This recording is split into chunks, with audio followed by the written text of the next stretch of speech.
Ah, vous hésitez? Je vois bien que vous ne savez pas quel choix faire. Que ce soit pour vous ou un membre de votre famille, que devriez-vous choisir entre un iPad et un MacBook? Salut les amis, c'est Timena. Aujourd'hui dans cette vidéo, on va voir ensemble les différences entre un iPad et un MacBook. Je parlerai bien d'iPad Pro et de MacBook Air dans cette vidéo, puisque ce sont les deux produits qui se ressemblent le plus en termes de performance aujourd'hui chez Apple. Mais en termes d'usage, ça marche pour n'importe quel iPad et n'importe quel MacBook. On va voir ensemble que les deux produits ont des usages assez différents, bien qu'ils sont assez similaires sur pas mal de points, et c'est ce qu'Apple ne met pas souvent en avant dans leurs vidéos, et c'est pour ça qu'on ne sait pas trop quoi choisir. Bien sûr, on parlera prix et autonomie, on va détailler tout ça, à performance équivalente en tout cas entre les deux. Allez, on voit ça en détail dans cette vidéo après la transition générique. C'est parti.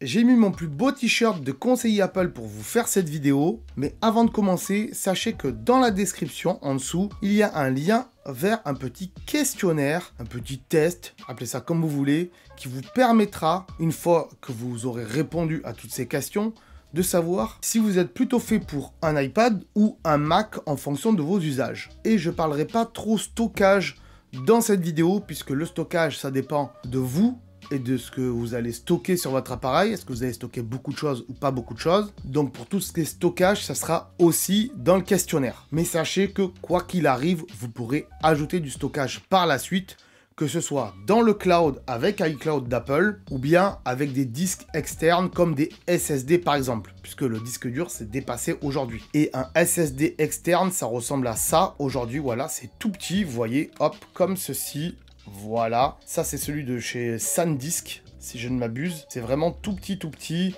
et là-dessus il y a 2 Tera, mais ça vaut quand même un certain prix, mais ce sera toujours moins cher que chez Apple. Et en plus, ça, vous pouvez le balader d'un appareil à l'autre si vous avez plusieurs appareils, alors que la mémoire interne de votre appareil, vous ne pourrez pas l'enlever et la remettre après, parce qu'elle est soudée sur l'appareil. C'est bon, on peut passer au vif du sujet. Donc voilà, l'iPad est ici, le MacBook est au-dessus, là-haut, à la place de Dumbledore, le pauvre, j'ai dû le pousser pour mettre un MacBook. Et donc aujourd'hui, vous vous posez certainement la question, qu'est-ce qui est le mieux pour vous entre un iPad et un MacBook? Et il est vrai qu'aujourd'hui, un iPad, une fois qu'on y a associé un clavier et une souris, parce que c'est totalement possible, oui, parce qu'il y en a au fond de la classe qui croient encore qu'un iPad, on ne peut pas y connecter un clavier et une souris, mais ça marche, vous inquiétez pas. Même si la souris, il n'y aura pas un petit pointeur, ça serait juste un petit rond qui représente votre doigt, entre guillemets. Eh bien, il est vrai qu'un iPad, ça ressemble fortement à un MacBook aujourd'hui. La première grosse différence notoire d'un iPad, c'est bien sûr qu'il est tactile, contrairement à un MacBook qui ne l'est pas. Et ça, c'est déjà un gros argument de vente pour certains. Puisque si vous êtes habitué à avoir un iPhone ou un smartphone en général, et que vous n'avez jamais eu d'ordinateur, hein, c'est possible, hein. Les jeunes d'aujourd'hui, plus jeunes que moi, ils n'ont jamais eu d'ordinateur. Peut-être qu'ils en ont déjà vu un, mais ils n'en ont jamais eu ni à la maison, ni peut-être à l'école. Quoique à l'école encore, je pense qu'il y en a des ordis. Mais ils préfèrent être sur smartphone, ils ont plutôt l'habitude. Et il est clair que si vous n'êtes pas familiarisé avec un ordinateur, un iPad, ça sera plutôt fait pour vous. Mais cette vidéo ne s'arrête pas là, puisqu'il y a quand même des usages que vous pourrez faire avec un iPad, et d'autres qui sont plus adaptés avec un MacBook. Voyons donc ça en détail tout de suite. Pour cela, je vous ai fait un petit tableau comparatif avec différents critères qui sont essentiels pour moi pour le choix de votre appareil. Je ne vais bien sûr pas prendre en compte tout ce qui est navigation internet, car pour les deux appareils, c'est assez identique. Maintenant, si vous préférez Chrome en version bureau, c'est-à-dire ordinateur, c'est pas le même sur iPad, on est bien d'accord. Mais au niveau de Safari, hein, le navigateur d'Apple, que ce soit sur Mac ou sur iPad, c'est le même. Donc je vous affiche le tableau ici sur le côté maintenant, là. Et on va voir ça ensemble. On va commencer par un petit peu les points positifs d'un iPad et ensuite on verra plutôt les points positifs d'un Mac. Mais au moins vous avez en détail différentes choses qui peuvent être assez sympas à comparer. Et puis surtout que sur le site d'Apple, on ne peut pas comparer un iPad et un Mac. On peut comparer tous les Macs ensemble ou tous les iPads ensemble, mais on ne peut pas comparer des Macs et des iPads. Attention, ils ont bien fait les choses pour pas que vous fassiez un choix et que vous achetiez les deux. Mais vous pouvez faire comme moi et avoir les deux, si vous en avez les moyens. C'est pas interdit. Cela dit donc, ce tableau, il commence par écran tactile, qui dit ben, sur l'iPad, en effet, il y en a un, et ça peut être un avantage pour certains. Et sur un MacBook, bien sûr, il n'y en a pas. Donc c'est sûr que si vous n'êtes pas trop souris, un MacBook, ça va pas trop vous correspondre parce que vous devrez faire tout à la souris. Donc, il vaudra mieux prendre un écran tactile qui, en plus, pourra marcher avec une souris. Sur un iPad, il y a aussi une caméra à l'arrière. C'est-à-dire, vous avez une caméra devant ici et une caméra derrière, comme un iPhone. Alors après, tout dépend le modèle des iPads. Il y a plus ou moins de caméras. Disons que sur l'iPad Pro, il y a au moins 2 ou 3 caméras. Plutôt 2 en règle générale. Mais sur les iPad Air, par exemple, il n'y a qu'une seule caméra. Et ça peut être suffisant pour tout le monde. Alors que bah, sur le MacBook, il n'y a pas de caméra à l'arrière. Il y a juste une caméra frontale.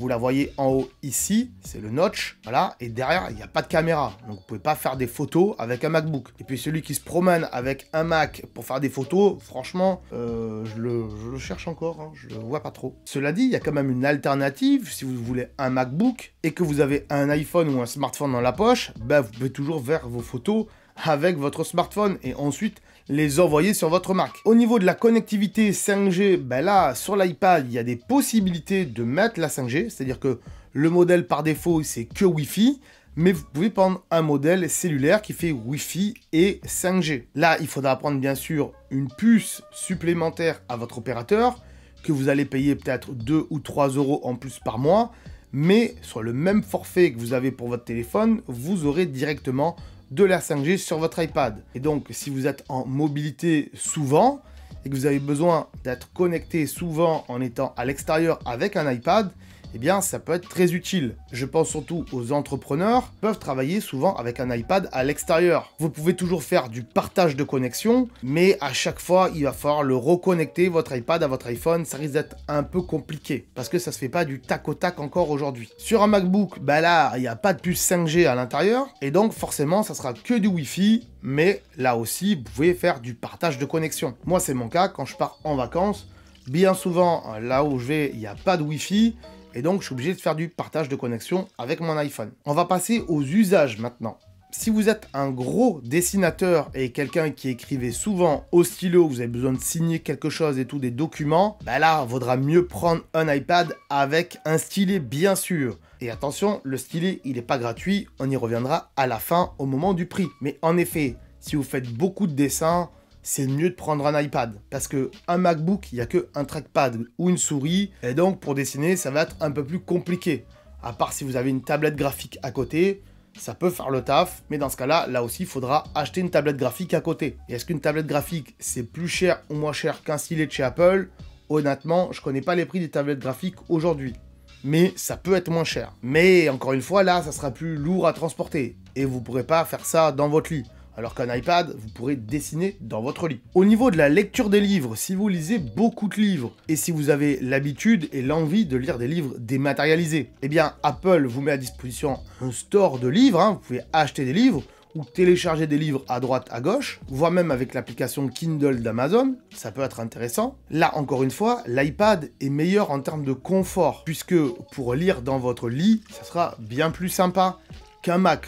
On peut aussi lire sur un MacBook, mais voilà, un MacBook sur ses genoux, avec le clavier plus l'écran, c'est un peu compliqué, non? Alors qu'un iPad, c'est un peu plus sympa. Au niveau du clavier et de la souris maintenant, eh bien, sur un iPad, il n'y en aura pas dans la boîte en plus, c'est en option. Et oui, vous aurez un clavier virtuel, bien sûr, comme sur un iPhone, mais vous n'aurez pas de clavier physique dans la boîte ni de souris. Mais cela n'empêche que vous pourrez en mettre un par la suite et en acheter un par vous-même. Et d'ailleurs, il y a un large choix de claviers Bluetooth qui sont disponibles sur Internet, donc vous pourrez choisir celui que vous voulez. Cela dit, sur Mac aussi, vous pourrez mettre un clavier que vous avez choisi et acheté sur Internet, mais par défaut, un MacBook, il a un clavier physique. On peut aussi utiliser un clavier virtuel sur un MacBook pour tout ce qui est accessibilité, mais par défaut, c'est un clavier physique. Au niveau du poids maintenant, pour le transport, je parle, est-ce que un iPad et un Mac, c'est lourd? Bien, un iPad, c'est pas très lourd en effet. Mais si vous y rajoutez les accessoires, à savoir un clavier que vous allez acheter à côté,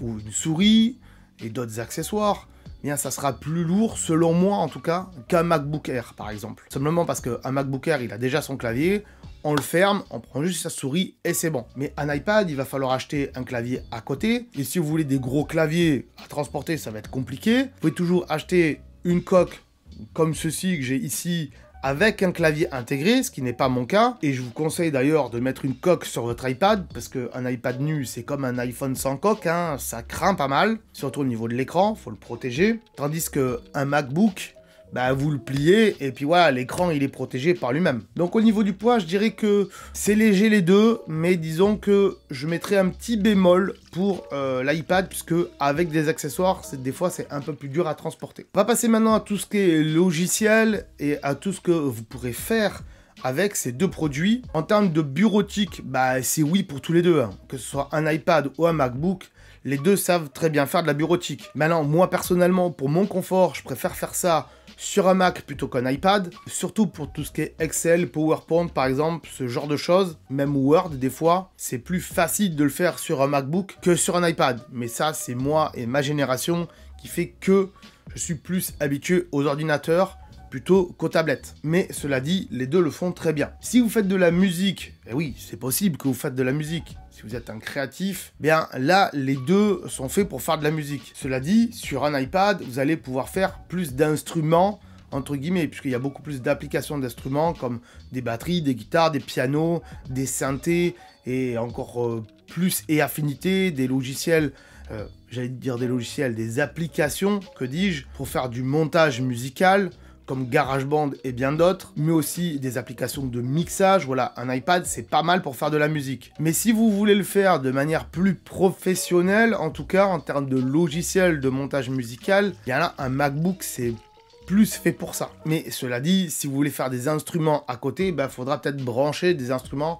à votre Mac. Il y a des petits claviers qui existent en USB-C pour pouvoir faire de la musique avec un Mac. Donc ça, c'est vraiment à vous de voir comment vous travaillez en termes de musicalité, si vous faites ce type de contenu. Pour ceux qui font de la retouche photo, les photographes ou les petits photographes, là les deux sont faits pour, et peut-être petite mention un peu plus spéciale à l'iPad qui lui peut faire de la retouche photo avec le stylet. Donc sur les deux produits, il y a des applications de retouche photo, mais encore une fois, pour des logiciels professionnels comme Photoshop par exemple, et d'autres comme par exemple Pixelmator Pro, qui est un très bon logiciel sur iPad et sur Mac, bien là encore une fois, sur MacBook c'est plus professionnel, les logiciels sont plus poussés, il y a plus de fonctionnalités. Par contre, en effet, il n'y aura pas d'écran tactile et vous ne pourrez pas utiliser un stylet pour faire vos retouches. Et ça pourra se faire que à la souris ou au trackpad. Au niveau du montage vidéo, les deux savent le faire, que ce soit un iPad ou un Mac. Mais pour moi, le montage vidéo sur un iPad, ça reste de l'occasionnel. Ça reste du vite fait quand on est en vacances et qu'on n'a pas pris un Mac, par exemple. Et on peut pas vraiment faire du montage vidéo professionnel avec un iPad.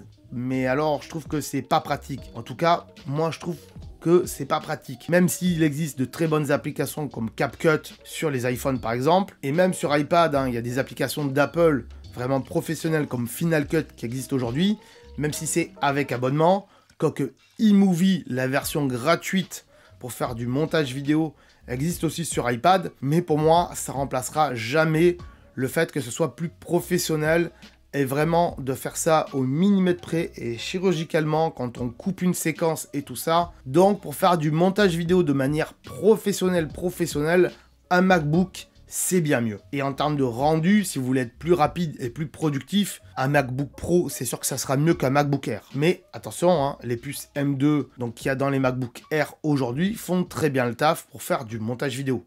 Même les puces M1 d'ailleurs. Mais on va pas rentrer dans le détail des puces maintenant, j'en reparlerai vite fait à la fin. Je vous ai toujours pas parlé des applications, et c'est vrai que sur chaque appareil, on peut installer des applications. Il y a un App Store sur l'iPad, ça fonctionne comme sur un iPhone, au niveau de l'installation des applications et tout ça, et donc vous aurez toutes les applications qu'il y a sur l'App Store. Tandis que, mention spéciale pour le MacBook en termes d'applications, puisque là, vous avez toutes les applications qu'il y a sur l'App Store, mais vous pourrez aussi faire tourner des applications iPad et iPhone sur un MacBook. Et ouais, et sur les MacBooks à partir des M1, M2, M3, etc. Puisque, vu que c'est les mêmes puces, ça fonctionne pareil, et donc Apple a permis aux développeurs de faire en sorte que leur application qui tourne sur iPhone et iPad tourne aussi sur Mac. Alors, pas tous les développeurs l'ont fait, il y a peut-être des applications iPhone, iPad qui ne sont pas sur Mac, mais en tout cas, on peut les installer à côté si on a le fichier, mais ça sera de la bidouille en tout cas. Et puis aussi, sur Mac, l'installation des applications, ça ne passe pas que par l'App Store. On peut aussi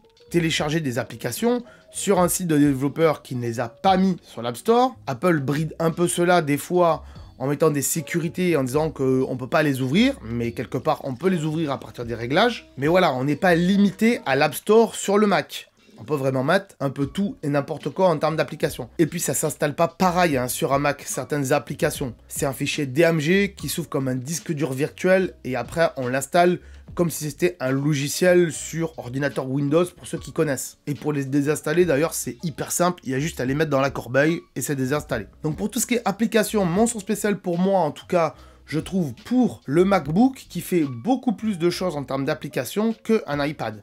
Même s'il y a énormément d'applications sur iPad, on est bien d'accord. Mais sur iPad, des fois, il y a des applications, il faut prendre un abonnement pour pouvoir les utiliser. Alors que sur iPad, des fois, j'en dirai pas plus, mais on peut le contourner. Au niveau de la connectivité maintenant, au niveau des prises USB, tout ça, comment ça marche, bien, sur un iPad, il n'y a qu'un seul USB-C aujourd'hui. Et puis, peut-être pas tous les iPads sont passés en USB-C. Normalement, oui, tous. Mais en tout cas, avec ce seul USB-C, vous devrez tout faire. C'est-à-dire charger votre iPad, brancher des accessoires. Quand je dis brancher des accessoires, c'est souvent un disque dur externe, comme celui que je vous ai montré tout à l'heure, le disque SSD. Vous pourrez brancher un disque SSD et avoir de la mémoire supplémentaire sur votre iPad en le branchant avec sa prise USB. Mais pendant ce temps-là, vous ne pourrez pas le recharger.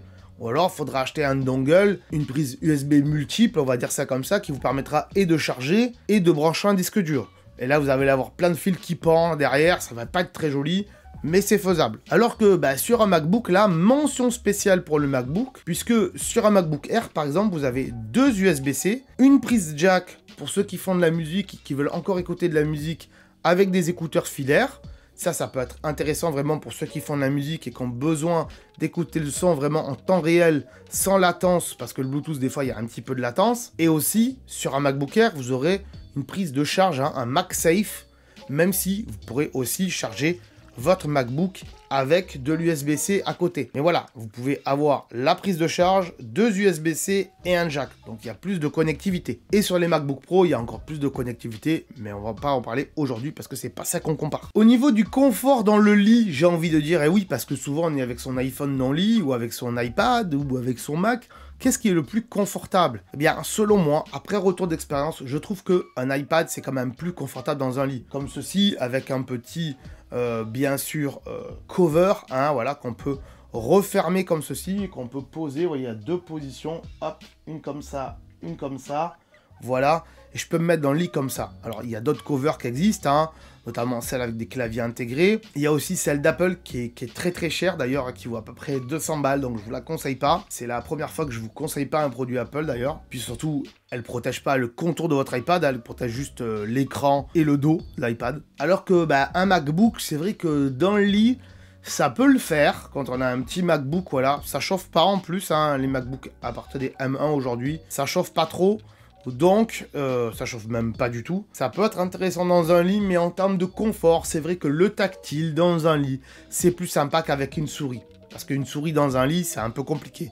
Même le trackpad. En termes de confort de l'OS, du système d'exploitation, eh bien là, j'ai marqué vous pour les deux, tout simplement, puisque c'est à vous de décider qu'est-ce qui est plus confortable pour vous. Si vous êtes habitué à avoir un ordinateur, que ce soit à l'école ou peut-être que vous avez au travail du Windows, dans ce cas-là, en effet, un MacBook, c'est peut-être plus simple pour vous, puisque vous allez vous y retrouver. macOS, ça ressemble pas mal à Windows sur beaucoup de points. Mais si vous êtes plutôt familier avec les iPhones et avec les smartphones en règle générale, et que vous n'avez jamais eu d'ordinateur, que vous n'avez jamais travaillé sur un ordinateur, là aussi, le confort, ça va être plutôt au niveau de l'iPad, puisque iPadOS, c'est une version améliorée, spécifique pour l'iPad de iOS, c'est-à-dire l'OS qu'il y a sur les iPhones. C'est les mêmes menus et tout ça, c'est les mêmes paramètres, ça se trouve au même endroit. Voilà, donc iOS et iPadOS, ça se ressemble énormément, voire même c'est une quasi copie conforme à 90% de l'OS. Donc vous l'aurez compris, c'est à vous de choisir. Est-ce que vous êtes plutôt OS de smartphone ou OS d'ordinateur? Et dans ce cas-là, ça sera à vous de décider en termes de confort d'OS. On va parler d'autonomie maintenant, puisqu'il faut savoir que sur les iPads, du moins les iPad Pro M2 en tout cas, puisque aujourd'hui on compare un iPad Pro M2 et un MacBook Air M2, donc qui ont les mêmes puces à l'intérieur, la même puissance, et bien sur un iPad, vu que c'est plus petit, il y a un petit peu moins de batterie à l'intérieur. Donc résultat, vous aurez une autonomie de 10 heures sur un iPad. Alors que sur un MacBook Air, par exemple, vous aurez à peu près 20 heures. C'est 18 heures selon Apple. Mais si vous prenez des puces M3 avec les MacBook Pro par exemple, vous pouvez monter jusqu'à 22 heures. Donc j'ai mis 20 heures entre les deux, ça peut faire le taf. Alors Apple prend en compte au niveau de l'autonomie, que ce soit pour 10 heures d'iPad ou 20 heures de MacBook, ils prennent en compte de la consultation sur Internet. Voilà, vous pourrez en faire pendant 10 heures avec un iPad et pendant 20 heures avec un MacBook. Vous allez me dire, mais comment c'est possible que d'un appareil à l'autre, il y a une si grosse différence de 10 heures d'autonomie? Tout simplement, comme je l'ai dit tout à l'heure, sur un iPad, à l'intérieur, il faut mettre les composants et tout. Il y a peut-être plus de composants à mettre en termes de caméra et tout aussi à l'arrière qui font que il y a peut-être un peu moins de batterie à l'intérieur d'un iPad. Et honnêtement, pour avoir fait le test entre les deux, le Mac et l'iPad, c'est vrai que le Mac, il a bien plus d'autonomie aujourd'hui. Et c'est un vrai confort, parce qu'honnêtement, des fois, on part au travail avec son Mac et on n'a même pas besoin de prendre de chargeur. Si vous avez déjà eu des ordinateurs portables par le passé, vous voyez bien que votre ordinateur, souvent, vous prenez votre chargeur avec, parce que la batterie ne tient pas. Et surtout, si vous avez des puces Intel à l'intérieur, c'est le cas. Aujourd'hui, avec les puces M1, M2, M3 de chez Apple, ça consomme que dalle. Et franchement, vous partez sans votre chargeur et vous êtes sûr que quasiment ça tient toute la journée. Maintenant, si vous y branchez un iPhone à côté pour pouvoir recharger la batterie et en même temps avoir de la 5G dessus, là, ça risque de pomper un petit peu plus de batterie, on est bien d'accord. Mais si vous branchez rien dessus, à part une souris en Bluetooth, ça devrait durer 20 heures quasiment. On arrive bientôt à la fin de cette vidéo puisqu'on va parler des prix maintenant. Donc, en équivalent, je parle des prix pour tout ce qui est M2, c'est-à-dire iPad Pro M2 et MacBook Air M2. C'est équivalent en termes de puissance, puisque c'est les mêmes puces qu'il y a à l'intérieur. Et je prends aussi un équivalent en termes de gigas, c'est-à-dire que ce soit pour l'iPad Pro M2 et pour le MacBook Air M2, je prends 256 Go pour les deux, c'est ce que j'ai comparé. Aujourd'hui, alors je tourne cette vidéo, le prix pour l'iPad M2 256 Go est de 1599 €, à savoir 1600 balles. Alors qu'un MacBook Air, il est un petit peu moins cher, il est à 1299, soit 1300 €. Et pourquoi une différence de 300 €, me direz-vous? Tout simplement puisque dans un iPad, même s'il y a la même puce, même s'il y a le même stockage, eh bien l'iPad, il y a plus de speakers en termes de son. Il y en a 4, il y en a 1, 2, 3, 4. Alors que le MacBook Air, il n'y en a que 2. Un à gauche et un à droite. Et ensuite, l'iPad Pro M2, qu'est-ce qu'il a? À l'arrière, il a des caméras. Il en a au moins 2. Plus aussi un flash, plus aussi un capteur d'espace 3D pour faire du mapping de pièces en 3D. Et c'est ce qui fait que ça coûte plus cher à la fabrication. Et Apple, donc, vous facture ça 300 € de plus. Et il y a aussi le fait que sur un iPad, il y a un écran tactile, et que sur un MacBook, il n'y a pas d'écran tactile.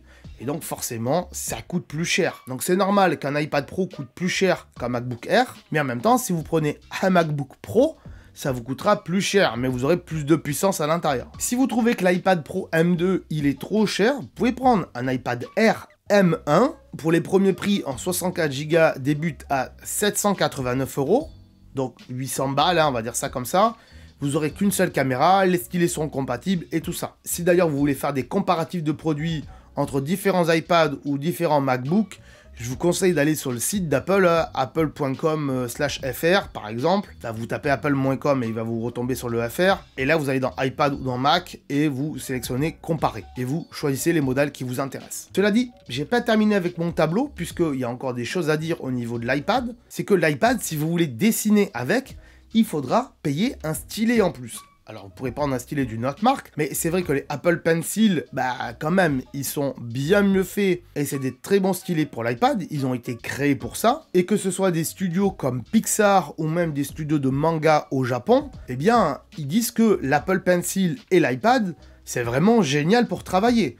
Donc, si des gens comme Pixar, Disney et des mangaka au Japon vous disent que le stylet d'Apple avec l'iPad, c'est génial, et il n'y a jamais eu rien de mieux dans ce monde-là, c'est que forcément, c'est génial. Mais quand même, le stylet chez Apple, ça démarre à 95 € pour l'Apple Pencil USB-C, qui est compatible avec les iPad Pro. Mais si vous prenez l'Apple Pencil 2, qui lui n'a pas d'USB-C et qui se recharge en s'aimantant au-dessus de l'iPad, et bien là, le stylet va vous coûter 150 €. Donc il faudra rajouter ce prix-là à votre facture d'iPad. Si maintenant vous voulez un iPad 5G également, pour être en mobilité, et bien là, ça sera 200 € de plus. Et oui, Apple vous facture la 5G 200 € de plus, que ce soit sur un iPad Pro M2 ou sur un iPad Air M1. Quoi qu'il arrive, le prix de la 5G, c'est 200 € de plus. Alors que sur MacBook, il n'y a pas besoin de stylet, donc ça ne fait pas un prix en plus à votre facture. Il n'y a pas de 5G, donc ça ne fera pas un prix en plus à votre facture. Voilà, j'ai fait le tour de mon tableau. Je pense que j'ai dit pas mal de choses là-dessus. Encore une fois, en termes de stockage, si vous me demandez quel stockage est le plus adapté pour moi, je ne vais pas savoir vous répondre parce que je ne vous connais pas et je ne connais pas vos usages. Mais encore une fois, j'ai fait un petit questionnaire, dont le lien est en description, qui va vous permettre de choisir entre un iPad ou un Mac et aussi votre stockage. Vous allez voir tout ça, c'est génial. Avant de terminer cette vidéo qui a été beaucoup trop longue, je suis sûr, certains vont me poser peut-être la question de savoir qu'est-ce que c'est que les puces M1, M2, M3. Puisque j'en ai parlé tout au long de cette vidéo. Eh bien, pour la petite histoire, il faut savoir que Apple a avant utilisé dans ses ordinateurs des puces Intel. Mais depuis quelques années déjà, Apple a mis des puces qu'ils ont fabriquées eux-mêmes, qu'ils ont conçues eux-mêmes. Et c'est ce qu'on appelle les puces M1, M2, M3, etc., etc. Tout ce qui va sortir dans le futur. Il y a même M1 Pro, M1 Max, M1 Ultra, M2 Pro, M2 Max, M2 Ultra, etc., etc. Et la différence entre ces puces, eh bien tout simplement, c'est qu'elles ne fonctionnent pas pareil. L'architecture à l'intérieur n'est pas pareille et qu'elles ne font pas tourner les applications et les logiciels de la même façon. Et c'est donc beaucoup plus fluide avec les nouvelles puces de chez Apple, puisque ce sont des puces ARM, et ce sont les mêmes puces que vous avez dans vos iPhones depuis plusieurs années. Elles consomment très peu d'énergie et très peu de batterie donc, et c'est pour ça qu'on peut atteindre les 20 heures sur un MacBook par exemple en termes d'autonomie. Mais je ne vais pas vous détailler toutes les performances des puces Apple Silicon, donc des puces M. Je vais vous dire encore deux petits mots sur ces puces avant de terminer la vidéo. C'est que par exemple les puces M3 de chez Apple qui ont 8 Go de RAM, eh bien ça correspond à 16 Go de RAM chez Intel. C'est juste un petit exemple. Si vous voulez en savoir plus entre les différences de performance et savoir comment ça marche entre les puces M1, M2, M3 de chez Apple et les puces Intel, l'architecture x86, j'en ai fait une vidéo dédiée. Je vous mets bien sûr le lien en description et regardez-la parce que c'est très intéressant. Et je vous la mets en suggestion aussi à la fin de cette vidéo. Si vous avez d'autres questions concernant les iPads ou les MacBook Air ou les MacBook Pro, etc., vous pouvez toujours me les marquer en commentaire et je pourrais peut-être vous y répondre. Si je peux pas vous y répondre, que c'est trop technique et tout ça, je vous renverrai vers le SAV d'Apple, le service après-vente ou du moins le service client d'Apple qui vous aidera à faire votre choix. Ils sont bien mieux placés que moi. Moi, personnellement, même si j'ai un t-shirt Apple, je travaille pas chez eux. Et aussi, vous pourrez toujours aller sur apple.com pour comparer tous les produits ensemble et ça sera bien plus sympa. Si vous avez aimé cette vidéo et que vous l'avez trouvée sympa et que vous voulez qu'elle monte sur YouTube pour que d'autres personnes la voient, n'hésitez pas à mettre un petit pouce bleu, bien sûr. Encore une fois, ça aide à référencer la vidéo. Abonnez-vous à la chaîne si ce n'est pas déjà fait. Ça serait dommage de louper des astuces pour votre iPhone, pour votre iPad, parce que toutes les astuces que je fais sur iPhone, elles marchent aussi sur iPad, vu que c'est le même OS. On en a parlé dans cette vidéo. Si vous voulez soutenir la chaîne aussi et donner un petit pourboire, je vous conseille d'aller voir le bouton merci. Voilà, je vous montre comment faire maintenant. Voilà, c'est en dessous. Voilà, il y a un petit bouton merci. Vous choisissez la somme que vous voulez donner. Et puis, ça nous permet de se boire un petit café ou de s'acheter une petite tartine, comme je dis souvent sur la chaîne. Vous pouvez aussi aller me suivre sur Instagram, puisque je fais du contenu exclusif sur Instagram, notamment des petites astuces en carrousel, mais bien d'autres. Je pense à faire d'autres choses sur Instagram, donc n'hésitez pas à aller me suivre sur Insta. Il y a TikTok aussi, voilà, faites comme vous voulez. Moi, je vous remercie d'avoir suivi cette vidéo, j'espère qu'elle vous aura intéressé. Encore une fois, restez connectés à la chaîne et abonnez, parce que peut-être que je ferai une vidéo pour savoir quel iPad est fait pour vous. C'est possible, c'est pas sûr, mais c'est possible. Donc scrutez la chaîne, et moi, je vous dis à très bientôt pour de prochaines vidéos, les amis. Ciao, bye bye. Si tu veux en savoir plus sur ce sujet, alors je te conseille de regarder les vidéos qui s'affichent ici. Et bien sûr, si ce n'est pas déjà fait, pense à t'abonner pour ne pas louper mes futures vidéos qui pourraient fortement t'intéresser. Pense également à aller voir ma chaîne secondaire. Il y a potentiellement des vidéos qui pourraient t'intéresser. Allez, on se dit à très bientôt.